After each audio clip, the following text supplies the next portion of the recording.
Bueno, bienvenidas y bienvenidos todos a este espacio que apertura el Apruebo Evangélico, con un espacio de formación, de opinión, de diálogo, de debate, de encuentros y desencuentros. Hoy día nos acompaña el profesor Hugo Tórtora Aravena.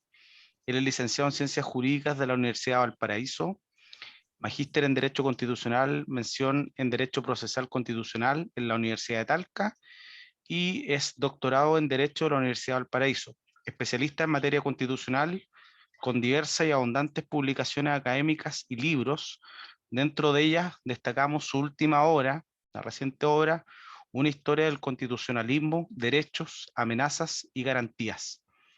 Él nos acompañará hoy con la finalidad de poder hablar sobre libertad de conciencia y el desafío constitucional de poder abarcar eso.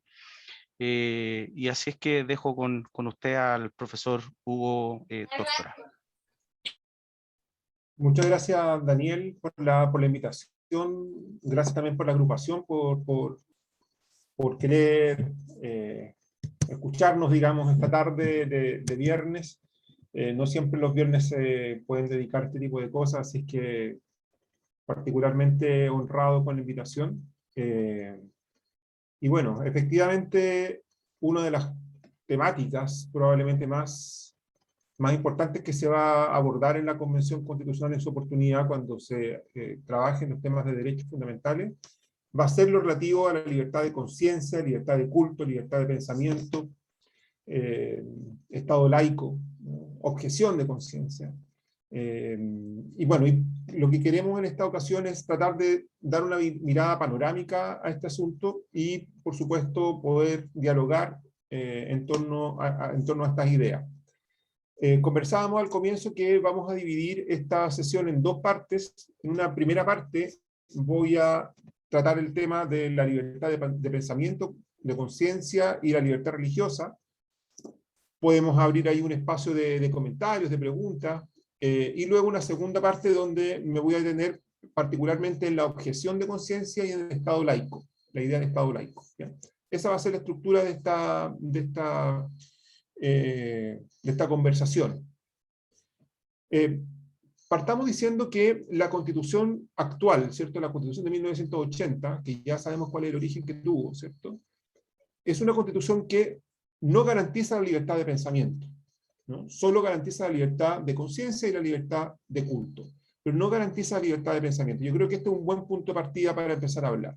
La libertad de pensamiento es un derecho fundamental que está garantizado en diversos tratados internacionales de derechos humanos, ¿no? Y la libertad de conciencia también, pero son derechos distintos, quiero decir, ¿no? La posibilidad que en la futura Constitución se garantice efectivamente la libertad de pensamiento y no solamente la libertad de culto. ¿Qué diferencia hay entre libertad de pensamiento y libertad de culto? Podríamos decir que la relación entre libertad de pensamiento y libertad de conciencia, libertad de pensamiento y libertad de conciencia. ¿Qué relación hay entre libertad de pensamiento y libertad de conciencia? Podríamos decir que es una relación de género y especie, ¿no? ¿Por qué decimos que de género y especie? Porque el pensamiento es cualquier formación intelectual, cualquier representación intelectual que una persona pueda tener en su foro interno. Ese es el pensamiento. Y el pensamiento puede ser de diversos tipos, ¿no? Yo puedo pensar, por ejemplo, que esta actividad es muy entretenida o que no es tan entretenida. Puedo pensar que, no sé, que la película que vi anoche es buena o es mala, ¿no? O que el mejor candidato o la mejor candidata a la presidencia es tal o cual, ¿no? Todos esos son pensamientos y todo eso está cubierto por la libertad de pensamiento. Dentro de los distintos pensamientos que la persona puede tener, también están los pensamientos morales, vale decir, la valoración acerca de si una conducta, si un acto, si una representación es moral o es inmoral, es ética o no es ética, si es correcta o es incorrecta. Por lo tanto, un tipo de pensamiento es el pensamiento moral, ¿ya? Y ese pensamiento moral, esa valoración que hacemos de los objetos externos o internos, esa es la conciencia. Por lo tanto, mientras podemos pensar distintas cosas, un tipo de pensamiento es esta valoración moral que podemos hacer, y ahí hablamos de la libertad de conciencia. En Chile solo está regulada o solo está garantizada la libertad de conciencia, más no la libertad de pensamiento. ¿Por qué? Yo diría básicamente por una razón política. Porque para digamos, la génesis de la Constitución, que a juicio mío nació en dictadura, digamos, eh, bajo la dictadura era muy peligroso garantizar la libertad de pensamiento, porque al mismo tiempo la misma Constitución, que podría haber garantizado la libertad de pensamiento, establecía que ciertas líneas de pensamiento, por ejemplo aquellas que promovieran la lucha de clases, estaban prohibidas, estaban proscritas y eran perseguidas. Entonces no podía haber ese grado de contradicción. Por eso solo se garantizó la libertad de conciencia, más no la libertad de pensamiento. Un primer desafío, por lo tanto, es pensar en la posibilidad de incorporar a la Constitución también la libertad de pensamiento, incluido el pensamiento no solamente moral, sino también el pensamiento estético, el pensamiento político, el pensamiento artístico, etc. Las distintas formas de pensamiento. Ahí yo creo que hay un primer desafío. Luego, respecto a libertad de conciencia, que yo diría, estamos seguros que la libertad de conciencia va a incorporarse a la Constitución. Yo no tengo la menor duda de que la libertad de conciencia se va a incorporar a la Constitución. Cuando hablamos de libertad de conciencia, podríamos preguntarnos, bueno, ¿y qué es la libertad de conciencia? ¿En qué consiste la libertad de conciencia? Ya hemos dado una primera introducción, en el sentido de que la libertad de conciencia tiene que ver con esta formación de lo que es bueno, lo que es malo, de lo que es correcto o incorrecto, esta representación que podemos tener intelectualmente acerca de este tipo de valoración. Respecto de la libertad de conciencia, yo diría que hay tres formas de entenderla. ¿No? Me parecería adecuado decir que hay tres formas de entender la libertad de conciencia. Primero, desde una perspectiva que podríamos llamar una perspectiva estática, ¿no? La perspectiva estática se refiere un poco a lo que acabamos de decir, o sea, al fuero interno de la persona, a la convicción que puede tener una persona acerca de lo que es bueno y lo que es malo. ¿Bien? Y por lo tanto queda encapsulada solamente en la mente o en el corazón o en el espíritu de una persona esta valoración de lo que puede observar. Una segunda forma de entender también la libertad de conciencia es lo que se llama con una perspectiva proyectiva.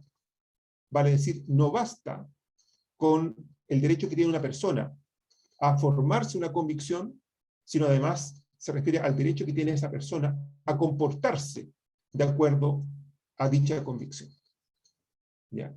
No solamente entonces es un derecho o es una libertad que tiene en el fuero interno, sino que también a partir de esa convicción interna, también poder comportarse de acuerdo a dicha convicción interna. ¿Ya? Y ahí entramos a conversar de un tema que vamos a tratar más adelante, que es la objeción de conciencia.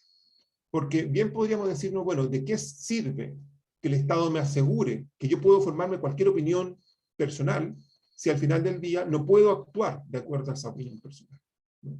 Y si al final del día el Estado igualmente me va a obligar a actuar de una determinada manera, ¿no? Entonces, si nos tomamos la objeción, digamos, la libertad de conciencia en serio, vale decir, no solamente como el derecho que tenemos de pensar de una determinada manera, sino que además el derecho a comportarse de esa manera, entonces ahí podríamos pensar también en esta consecuencia que podría ser la objeción de conciencia.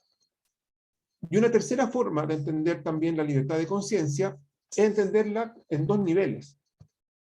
Yo no diría que es incompatible con las anteriores, pero es una mirada distinta, que es la distinción entre lo que se conoce como la conciencia psicológica y la conciencia moral.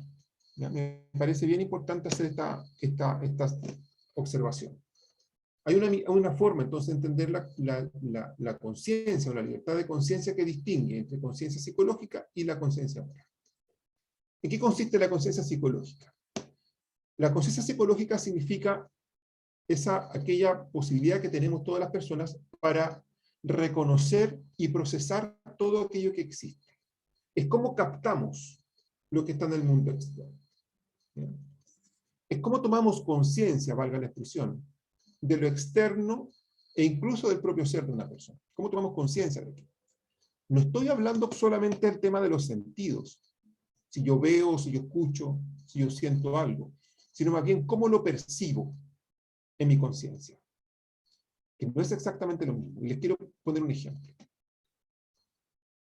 Si alguien insulta al otro, si alguien le dice una palabra inadecuada a otra persona, probablemente yo lo voy a tomar como un insulto. Voy a escuchar algo, voy a escuchar unas palabras, yo lo voy a tomar como un insulto. Pero a lo mejor el que está al lado mío, que habrá escuchado las mismas palabras, puede entender que no es un insulto, sino que se dijo en broma, ¿no? Que se dijo en tono jocoso. Los dos escuchamos lo mismo, pero uno lo percibió de una manera y el otro lo percibió de otra manera. Eso también forma parte de la conciencia, y eso es lo que se conoce como la conciencia psicológica, ¿no? Es cómo percibimos aquellos hechos del mundo externo fundamentalmente y cómo lo procesamos en nuestro interior, ¿no? Esa es la conciencia psicológica. Una vez que nosotros captamos, y eso se refiere a esta idea de tomar conciencia de algo, ¿no? Una vez que nosotros tomamos conciencia, una vez que nosotros captamos algo, luego viene la posibilidad de valorar, de introducir un juicio de valor respecto de aquello que hemos captado, y ahí venimos a calificar si acaso aquello que hemos captado es moral o inmoral, es correcto o incorrecto, es adecuado o inadecuado. Pero lo primero lo captamos, y luego lo valoramos. Esos son los dos niveles de conciencia, la conciencia psicológica y la conciencia moral. ¿Por qué es importante hacer esta distinción entre conciencia psicológica, en cómo se capta, y cómo se valora posteriormente? ¿Por qué es importante? Porque muchas veces el Estado, que no puede intervenir tanto en la conciencia moral, porque eso se procesa solamente a nivel interno, sí actúa mucho con la conciencia psicológica. Porque el Estado puede afectar la conciencia psicológica, por ejemplo, cuando se le impide a una persona reconocer las cosas tal como son, cuando se le oculta o se le falsea información, cuando el Estado oculta información o la entrega a propósito de una manera falsa, ¿no? Lo que hoy día se conoce como la posverdad, ¿no?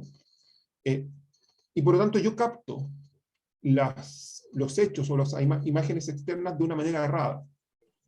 Cuando hay manipulación de los medios de comunicación por parte del Estado, cuando hay un control estatal de estos medios de comunicación social. En todas estas hipótesis, lo que está haciendo finalmente el Estado es intervenir la conciencia psicológica. O sea, se le está impidiendo a las personas que capten, que recojan los hechos externos de la manera que corresponde. Bueno, y si claramente, si lo captan de manera errada, por supuesto que la valoración que van a hacer a continuación, en uso de la conciencia moral, va a ser también una valoración probablemente equivocada. Y luego, una vez que hablamos de libertad de pensamiento y una vez que hablamos de libertad de conciencia, podemos hablar también de la libertad religiosa, como un tercer grado, ¿no? Y bien podríamos decir que la libertad religiosa, al mismo tiempo, así como la libertad de pensamiento es el género y la libertad de conciencia es la especie, también podríamos decir que la libertad de conciencia es el género y la libertad religiosa es una especie. En el sentido de que dentro de las distintas formaciones o percepciones morales que tiene una persona, también están sus percepciones en torno a lo divino, ¿cierto? Y ahí está, por cierto, lo que tiene que ver con lo religioso, ¿cierto? La libertad religiosa, desde ese punto de vista, forma parte de la conciencia, específicamente podríamos decir una conciencia religiosa, ¿ya? Esta libertad religiosa puede tener distintas manifestaciones, distintas expresiones. Primero, claro, la posibilidad que una persona tenga para poder decir si cree o no cree en un Dios y en qué Dios cree, ¿no? Y luego también la posibilidad de expresar esa formación religiosa a través de los distintos cultos, ¿no? Ahí se habla normalmente de una libertad de conciencia subjetiva, que tiene que ver con cuál es nuestra posición personal, individual, respecto de lo divino, y luego una conciencia religiosa, una libertad religiosa objetiva, que tiene que ver con cómo lo expresamos, ¿ya? Respecto de este mismo punto, ya vamos a abrir la posibilidad, digamos, de que podamos opinar, ¿cierto? Hacer preguntas, conversar un poquito más. Respecto a este mismo tema de la libertad religiosa, yo creo que es muy importante también hacer mención a la manifestación negativa de esta libertad. Porque todas las libertades tienen una cara positiva y tienen una cara negativa. Por ejemplo, si a mí me dicen qué opino de este gobierno, yo puedo decir que es malo, que es bueno, que más o menos, que es el peor de la historia, que es el mejor de la historia. Y esa va a ser mi ejercicio de mi libertad de opinión positivo, porque voy a opinar de una determinada forma. Pero también podría ser ejercicio de mi libertad de opinión en un sentido negativo. Es decir, ¿sabe qué? Usted no me puede obligar a opinar. Y por lo tanto, tengo mi derecho a guardar silencio, a no opinar. Lo mismo ocurre con la libertad religiosa. Ojo con esto. Ojo con esto. Porque no pensemos que la libertad religiosa es un derecho que solo tienen los creyentes. En virtud de la libertad religiosa, las personas pueden decir yo creo en este Dios o no creo en este Dios, o creo en otro Dios, digamos. Pero también la libertad religiosa incluye lo que podríamos decir el derecho al ateísmo o el derecho a no creer en ningún Dios. Esto es potente, digamos, y esto es importante. El padre del liberalismo, como John Locke, ¿no? En 1689, sostenía lo contrario, sostenía que si bien había que ser tolerante desde un punto de vista religioso, eso no permitía a una persona, o sea, le permitía a una persona creer en cualquier Dios, pero tenía que creer en un Dios. No podía no creer en ningún Dios. ¿Por qué? Porque como la sociedad se forma en virtud de un pacto, ese pacto involucra que las personas juren por Dios. Entonces, si yo no puedo jurar por Dios porque no creo en Dios, entonces no puedo formar parte de la sociedad. Luego eso, por supuesto, que ha ido avanzando y hoy día se sostiene que forma parte también de la libertad religiosa el derecho a no creer en ningún Dios. Hay un caso bien importante que es el caso Kokinakis con Grecia, el año 1993, de la Corte Europea de Derechos Humanos, donde se dijo precisamente que forma parte de la libertad religiosa también el derecho de los ateos, de los agnósticos, de los escépticos, de los indiferentes. Es una manifestación del pluralismo, dijo la Corte Europea de Derechos Humanos, que ha sido conquistado por los siglos por parte de la humanidad, ¿no? Por lo tanto, la libertad religiosa también involucra el derecho de las personas a eventualmente no creer en ningún Dios. Se sabe que yo no tengo una religión determinada, ¿no?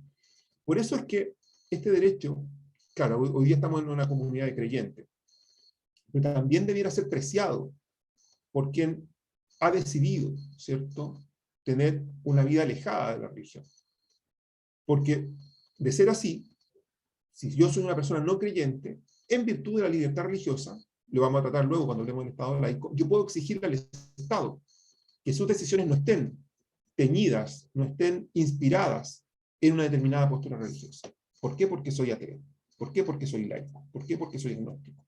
No me puede forzar a una determinada posición religiosa. Y ahí, claro, ustedes comprenderán que tiene que ver con muchos temas morales, en los cuales se ha debatido, ¿no?, como es el matrimonio igualitario, como es el aborto en ciertas causales al menos, ¿no?, como es la adopción homoparental, por ejemplo, ¿no?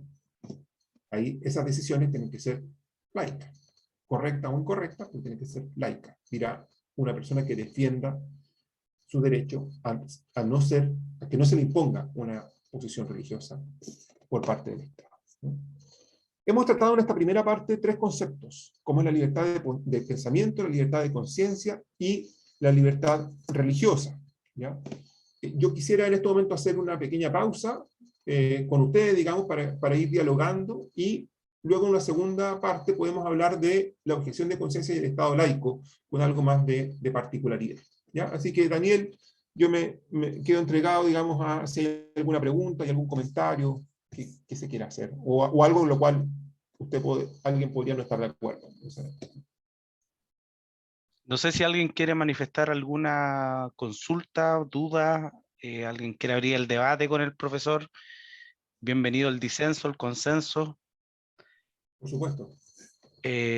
Por de pronto yo quiero hacer una pregunta, profesor. Lo que pasa es que muchas veces las congregaciones evangélicas circulan ciertos relatos de que este proceso constituyente podría devenir eventualmente en una restricción a la libertad religiosa, ¿ya? Entonces, muchas congregaciones opinan y tienen ese temor digamos, basado en la restricción de la libertad religiosa y que esto sería en detrimento a sus ministros, a las pastoras, a las congregaciones en general.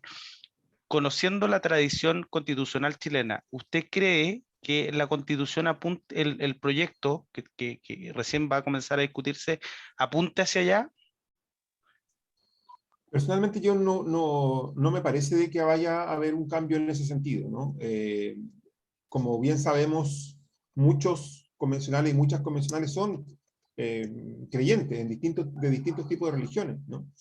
Eh, eh, por lo demás, sabemos que hay tratados internacionales que tenemos que respetar, que eso no los podemos obviar.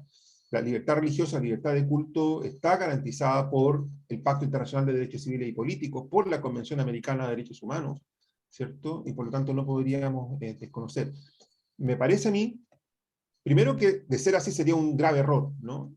Y tenemos que sentirnos con la libertad de decidir si queremos o no queremos ese proyecto de constitución que se nos presenta.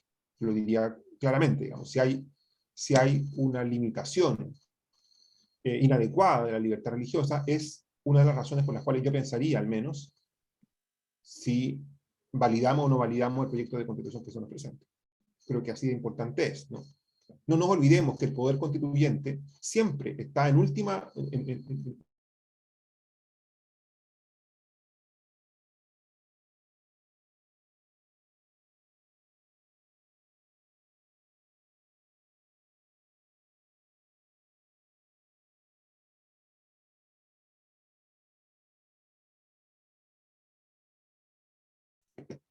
lo que sí va a estar sometido a límites.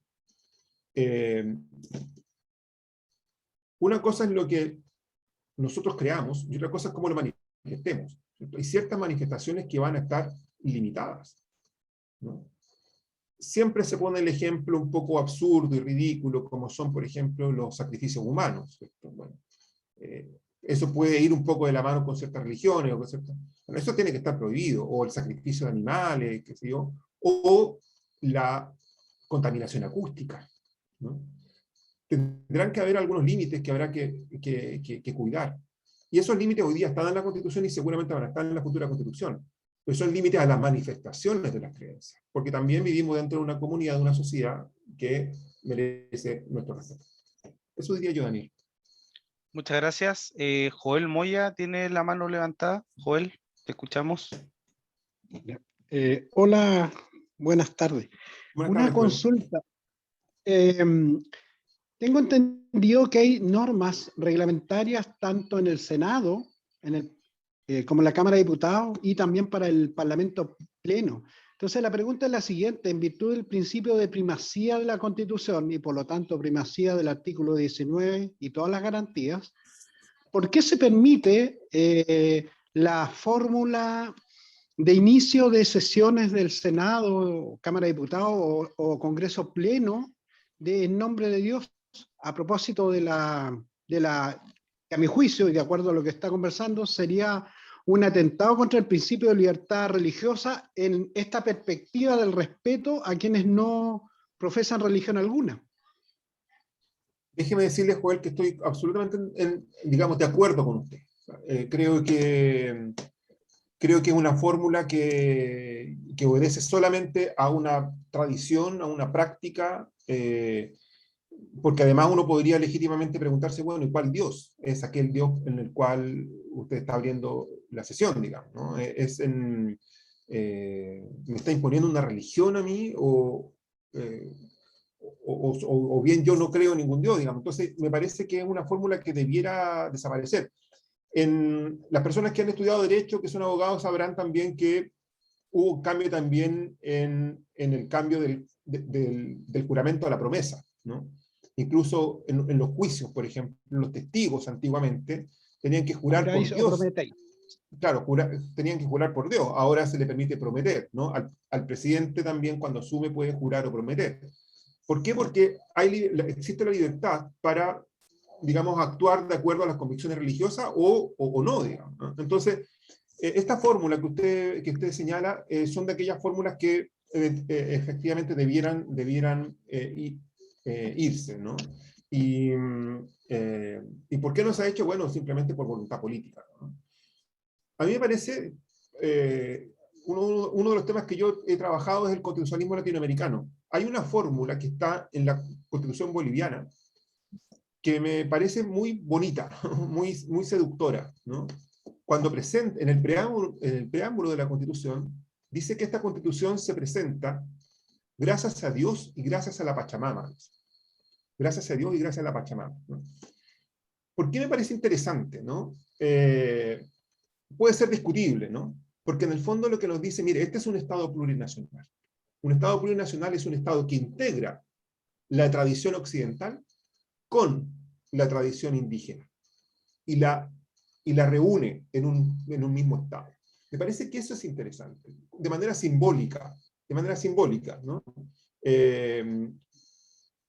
Ahí yo creo que puede haber algo interesante, pero no, claro, abrir la sesión en nombre de Dios me parece que está absolutamente obsoleto y debiéramos dejar.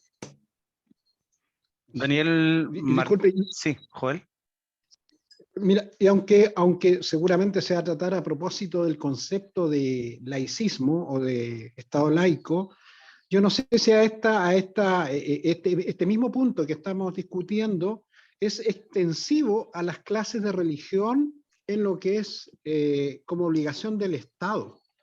Yo no sé si eso quizás es más pertinente más adelante o también tiene que ver un poco con este principio de la libertad religiosa en el sentido que lo estamos viendo, digamos, en el sentido de que por qué un Estado laico tiene que, y lo digo yo soy luterano, pero tengo otra perspectiva, digamos, ¿por qué el Estado laico debiera impartir religión o contemplar religión en el currículum, más allá de que haya miles de programas? Claro, No es esa la discusión. Sí, perfecto. Yo debo reconocer que no soy experto en esa área. No quiero hablar de alguna. Yo puedo después sugerirle a Daniel algún otro invitado que ha trabajado estos temas mucho mejor que yo. Pero yo entiendo que se ha suavizado un poco esto porque antiguamente la religión que se enseñaba era la religión católica, ¿no? Y claro, hoy día hay derecho digamos, de elegir otras religiones, e incluso entiendo que los estudiantes podrían restarse a las clases de religión. Entiendo que hoy día existe esa posibilidad también, ¿no? Pero claro, hay una inversión por parte del Estado, por ejemplo, para eso. Probablemente debiéramos cambiarlo hacia una educación moral, una formación ciudadana de otro tipo. Pero yo creo que sí, hay un tema delicado. Yo ahí reconozco que no es mi especialidad y que probablemente ahí lo pudiésemos conversar con algún otro colega. Gracias. Daniel, Sí, Daniel Martínez tiene la mano levantada. Te escuchamos, Daniel. Muchas gracias, tocayo.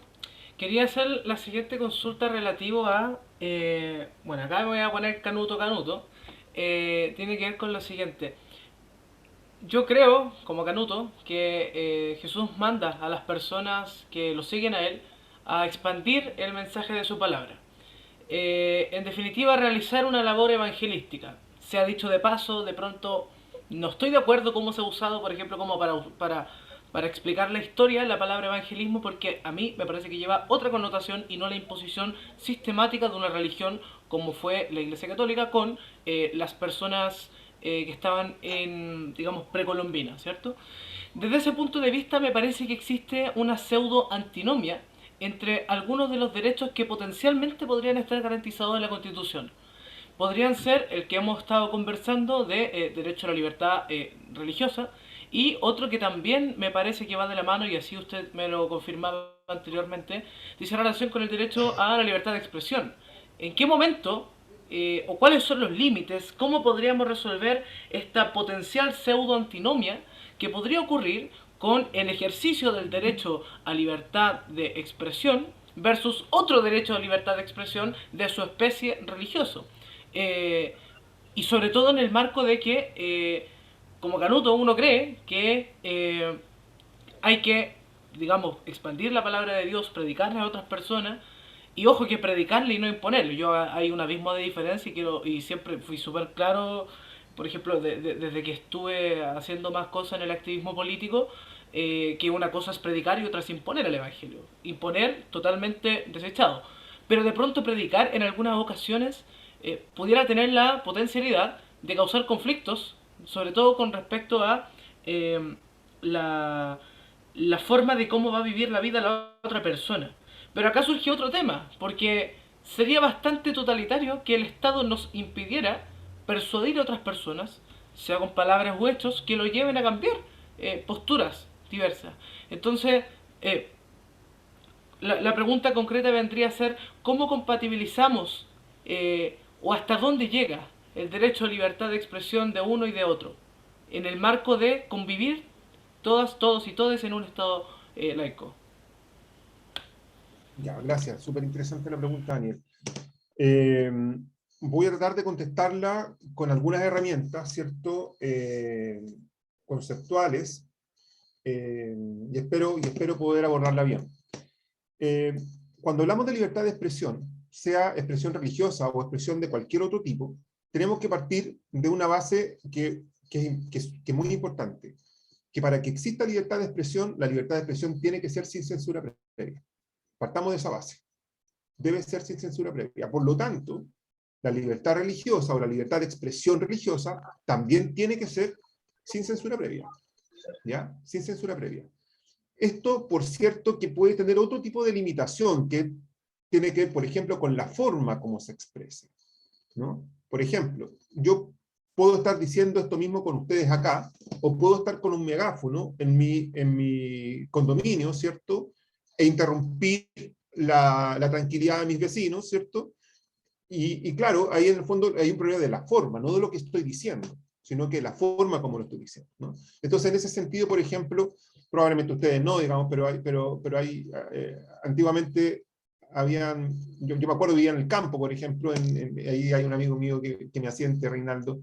Yo vivía en el campo y todos los domingos se ponía afuera de la casa nuestra un grupo de personas a tocar instrumentos, ¿cierto? Y a cantar a las 10 de la mañana, y a veces a las 10 de la mañana uno quería dormir, digamos. Entonces, no hay un problema con el mensaje, sino que en la forma como se expresa el mensaje, ¿no? Entonces, primero tiene que ser sin censura previa, pero, si bien el principio es que no debe haber censura previa, sin embargo, los tratados internacionales sí permiten censura en ciertos casos específicos, ¿no? Por ejemplo, cuando se promueve un discurso de odio o un llamado a la discriminación o a la violencia. Entonces, puede ser que algunas expresiones religiosas sean efectivamente constitutivas de discursos de odio. Yo creo que ahí hay un punto muy interesante. ¿Qué hacemos cuando las expresiones religiosas implican discursos de odio? ¿No? Cuando señalan, por ejemplo, perdón si soy crudo o si molesto a alguien, ¿no? Cuando señalan, por ejemplo, que ser homosexual, ¿cierto?, tiene que ser perseguido. O que tenemos que generar políticas públicas para que una persona que es homosexual se sane y pase a ser un heterosexual, ¿no? Ahí hay una expresión.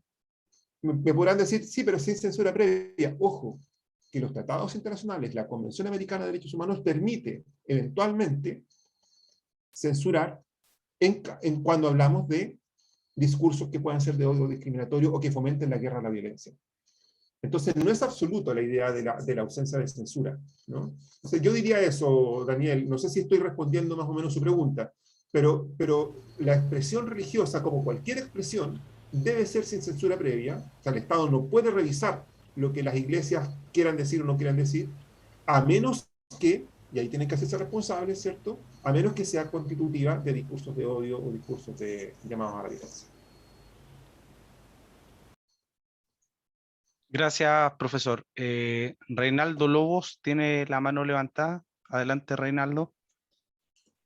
Hola Hugo, ¿qué tal? Bueno, Un Reinaldo. gusto saludarte y saludo a todos los presentes también.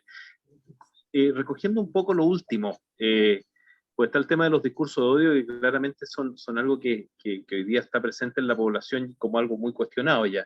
Pero la pandemia nos trae algunos otros efectos y hoy día tenemos dentro de los grupos, yo soy católico, y dentro de la religión católica tenemos grupos ultraconservadores, particularmente en Estados Unidos, muy capitaneados por el cardenal Raymond Burke, que son antivacunas. Y esto en algunas iglesias protestantes también ocurre. Claramente ahí a lo mejor no hay un discurso de odio por medio, pero hay una complicación grande hacia la salud pública respecto a un tema de pandemia que hoy día está viviendo el mundo entero. Entonces me parece que ahí se nos abre una encrucijada bien compleja de poder abordar. Absolutamente. El tema de la censura, lo que está prohibido, digamos, es la censura previa. O sea, a nadie se le puede impedir que diga cualquier cosa, ¿no? A menos que sea un discurso de odio. Y podría haber censura previa, ¿no? Pero a nadie se le puede impedir. El caso que está proponiendo Reinaldo es un caso que podría ser sometido a una censura posterior. O sea, esa persona, si hace un llamado a no vacunarse y eso genera un peligro a la salud pública, esa persona podría ser condenada posterior por sus dichos. Tal como una persona, por ejemplo, puede ser condenada por injurias, por calumnia o por amenazas. Ahí a esa persona no se le prohíbe hablar, pero sí pueden haber sanciones posteriores por los dichos que ha emitido, y ahí tiene que asumir la responsabilidad. A mí me parece que en ese caso, eso sería lo que procedería, ¿no? Bueno, si usted quiere decir lo que eso, digamos, dígalo. Pero ojo, que esto puede significar también la comisión de un delito, un daño a la salud pública, y usted tiene que hacerse responsable de esto, ¿no? Y sanciones posteriores. Creo que por ahí va un poquito la mano, Reinaldo. Andrés. Ya aquí ya empieza la palabra directamente. Andrés. O sea, una preguntita nomás. ¿Qué pasa con una persona que, no sé, un ejemplo, que diga que es nazi? Por ejemplo, es nazi, Partido Nacional Socialista. Esa es mi pregunta cortita. Bueno, Reinaldo Lobos, ¿cierto? Dijo, dentro de los católicos hay católicos extremos, ¿no? Hay católicos extremos, ¿no? Yo creo que cualquier ideología puede tener pensamientos extremos, ¿no? El nacionalismo o el nacionalsocialismo, por sí mismo, quiero decir, yo, en esto puedo ser polémico, lo voy a decir, pero por sí mismo, me parece a mí que no es una ideología que debiera ser prohibida como tal, a menos que promueva derechamente dentro de su discurso un discurso de odio, de persecución, ¿cierto? De discriminación, ¿no? De violencia, ¿no? Una de las matanzas más terribles que ha vivido Chile fue la matanza del Seguro Obrero, ustedes recordarán, ¿cierto? Y la matanza del Seguro Obrero fue una matanza de jóvenes nacionalistas, ¿no? Y que no merecían morir, digamos, ¿no? Lo que no significa justificar todas las atrocidades y los horrores que después se hicieron, por ejemplo, en la Alemania nazi, ¿no? Ellos fue antes de los crímenes de nazi, entonces no sabían lo que iba a ocurrir. Entonces quiero decir, me parece que es inapropiado perseguir a personas por sus ideas políticas por sí solas, a menos que impliquen un discurso de odio, de violencia, ¿no? O un llamado a la guerra, por ejemplo, ¿no? Eso es lo que me parece bien. Si le parece, Daniel, porque nos queda poquito tiempo, podemos avanzar un poquito con algunas ideas pendientes. Sí, sí. ¿Cierto? Adelante. Sí. Como es, por ejemplo, podríamos hablar de la objeción de conciencia, ¿no? Decíamos que si nosotros pensamos en la libertad de conciencia de una manera proyectiva, significa que la libertad de conciencia no es solamente el derecho a pensar de una determinada forma moral, sino que además el derecho a comportarse de acuerdo a aquella conciencia o aquellas convicciones. Y ahí nace la idea de la objeción de conciencia. La objeción de conciencia consiste justamente en el derecho que tienen todas las personas a poder oponerse, exceptuarse al cumplimiento de un deber que impone la ley, cuando dicho deber se opone a su conciencia, ¿no? Para que haya objeción de conciencia, se requiere en primer lugar que el deber o que la obligación provenga de la ley. Si proviene de la ley, va a ser una obligación en general y va en contra de mi conciencia, yo podría hacer objeción de conciencia. ¿Por qué digo esto? Porque no puedo objetar de conciencia cuando la obligación no proviene de la ley, sino que proviene, por ejemplo, de un acto entre privados, de un contrato. O sea, si yo suscribo un contrato con alguien y le digo, sabes que yo después no voy a cumplir este contrato porque estas obligaciones van en contra de mi conciencia, bueno, entonces nunca debiste haber firmado el contrato, ¿no? Entonces, tiene que ser una obligación impuesta por la ley, ¿ya? en Chile no está garantizada de manera explícita la objeción de conciencia. Y esto es un problema, ¿no? La Constitución no garantiza de manera explícita la objeción de conciencia. No obstante ello, se ha sostenido por parte de algunos autores, por ejemplo, el profesor Humberto Nogueira, que dentro de la libertad de conciencia está la objeción de conciencia, ¿no? Que no podemos entender la libertad de conciencia si no incorporamos la objeción de conciencia. No sacamos nada con decir a una persona, usted puede creer en lo que quiera, si al final el Estado me va a imponer igual un deber, aun cuando vaya en contra de mi conciencia. Entonces, que estaría dentro de la objeción de conciencia. Y por supuesto que eso, bueno, hay otros que sostienen que no, porque como no está garantizado en la Constitución, no existiría la objeción de conciencia. Yo diría que eso fue zanjado por el Tribunal Constitucional en el famoso fallo de, a propósito de la interrupción del embarazo en 3 causales, ¿no? o el aborto en 3 causales, ¿no? Cuando dijo que efectivamente que la objeción de conciencia era un derecho. Tan derecho es la objeción de conciencia, que el proyecto de ley original sobre aborto en 3 causales permitía exclusivamente a los profesionales objetar de conciencia. Y el Tribunal Constitucional dijo, esto no puede circunscribirse solamente a los profesionales, sino que a cualquier persona que pudiese participar de un aborto. Por lo tanto, la arsenalera, ¿no? El anestesista, cualquier otra persona que pudiese participar de un procedimiento abortivo, tendría derecho a objetar de conciencia y decir, yo no voy a participar de este acto, ¿no? ¿Por qué? Porque entiende que forma parte de la libertad de conciencia. Y la libertad de conciencia, y por tanto la objeción de conciencia, no puede quedar solamente en manos de los médicos, sino que de cualquier persona que participe.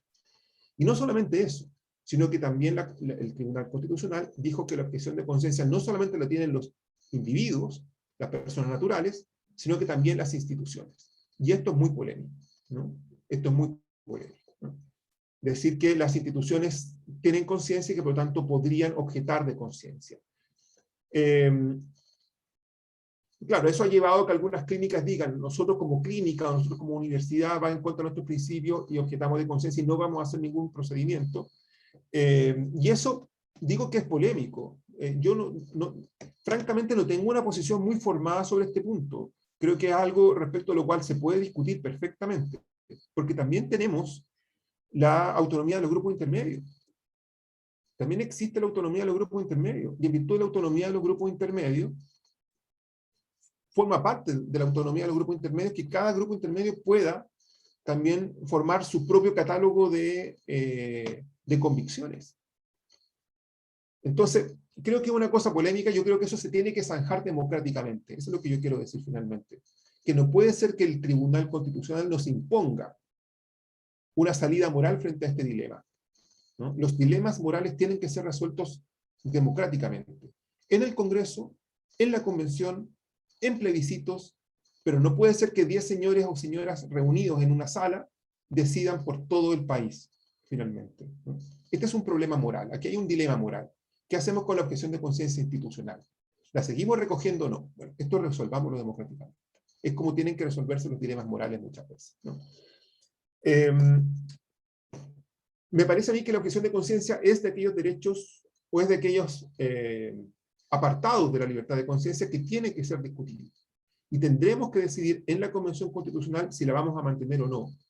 Y si la vamos a mantener en términos de meramente individual o también objeción de conciencia colectiva. Este es un punto importante que es de aquellos que tenemos que abordar necesariamente, ¿no? Y por último, y pido disculpas, digamos, de lo apretado de las temáticas, ¿cierto? Tiene que ver también con la idea del Estado laico. Es muy importante que se refuerce la idea del Estado laico.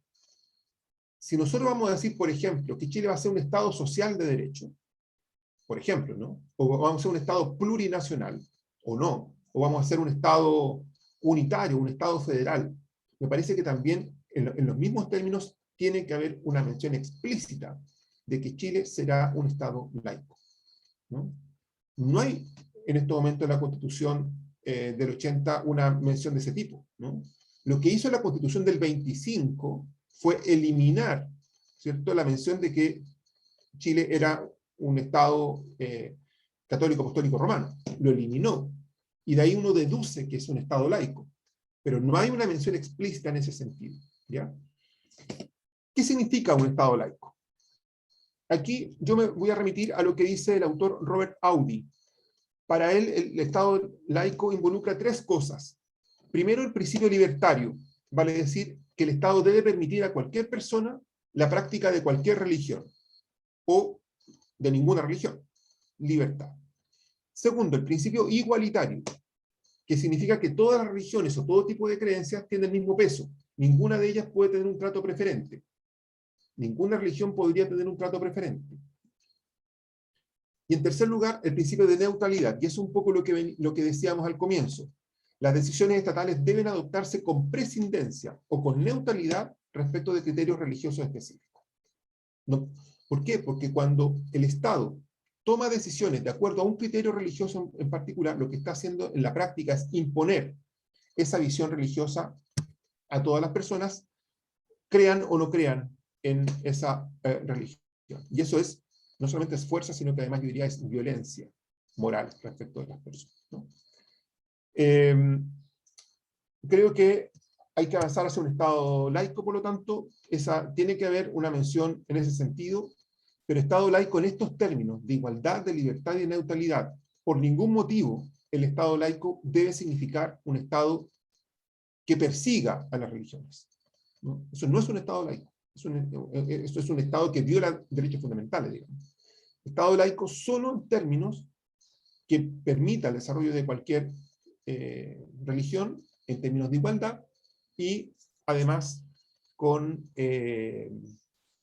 sin preferencia, digamos, una de otra.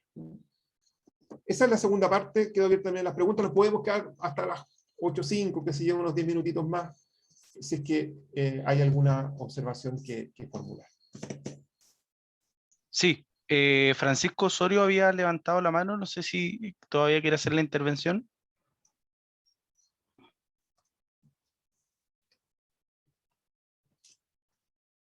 ¿O hay alguien que quiera hacer efecto? Ah, Sonia. Sonia, adelante.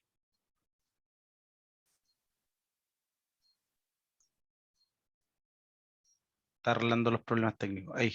Ah, sí. Buenas noches ya, profesor. Gracias por toda esta explicación tan contundente y agradecerle, bueno, todo lo que nos ha explicado.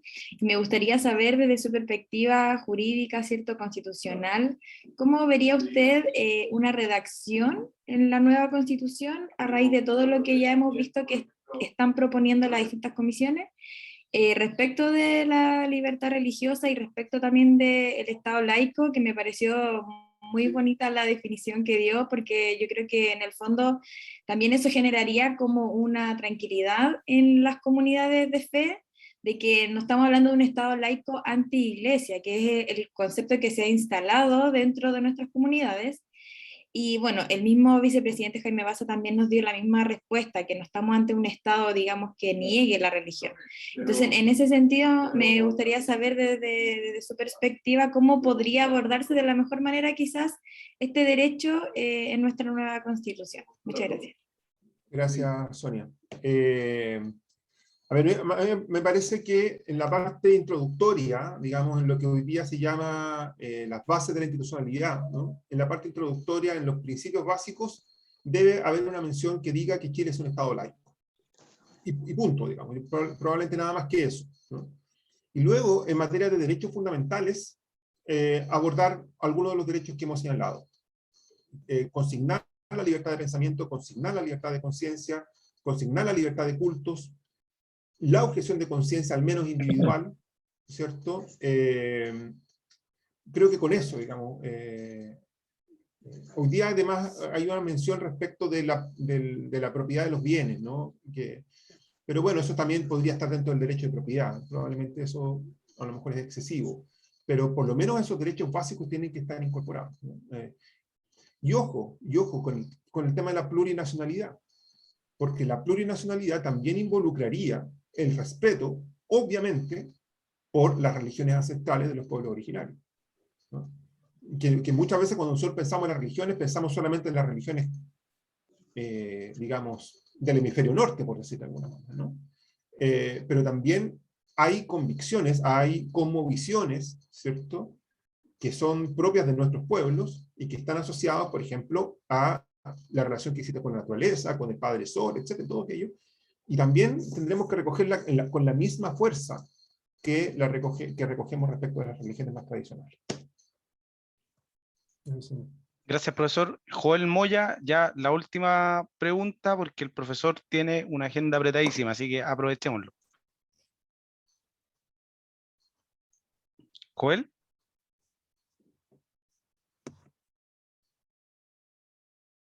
Joel. Estamos como invocando acá. Te invocamos, Joel, para que... Ahí estoy, Ahí sí. estoy, ya. Ok. Recibí la invocación. Bueno, lo que decía, una aclaración y una pregunta bien breve. Lo que ocurre es que históricamente y jurídicamente lo que ocurrió, me atrevo a decir, lo que fue la separación de la Iglesia y el Estado, o sea, el fin del patronato de la Iglesia respecto del Estado. Eso fue lo que ocurrió en la Constitución del 25. Y malamente se habla del Estado laico, que nunca ha existido. Siempre hemos sido, digamos, religiosos y... O sea, no es un Estado teocrático, pero igual es religioso. Entonces la pregunta, y aquí viene la pregunta con lo que yo ya había esbozado al principio. Si el Estado se declara laico, formalmente en esta nueva Constitución, vale decir no antirreligioso, porque me queda clarito que laico es libertario y amplio en todo tipo, no solo de religiones, sino que de creencias y cosmovisiones, el Estado no se pronuncia por ninguna. Y en ese caso, y vuelvo a repetir el tema de las clases de religión, no es que sea, digamos, repetitivo en esto, pero el Estado no, a mi juicio, y no sé si está de acuerdo el profesor, a mi juicio, al definirse laico y con recursos de todos los chilenos, no podría establecer en el currículum clases de religión, de ninguna, aunque hayan 20, 200 programas, desde los testigos de Jehová hasta los Bahá'í, como los hay, digamos. Oh, me salió un verso.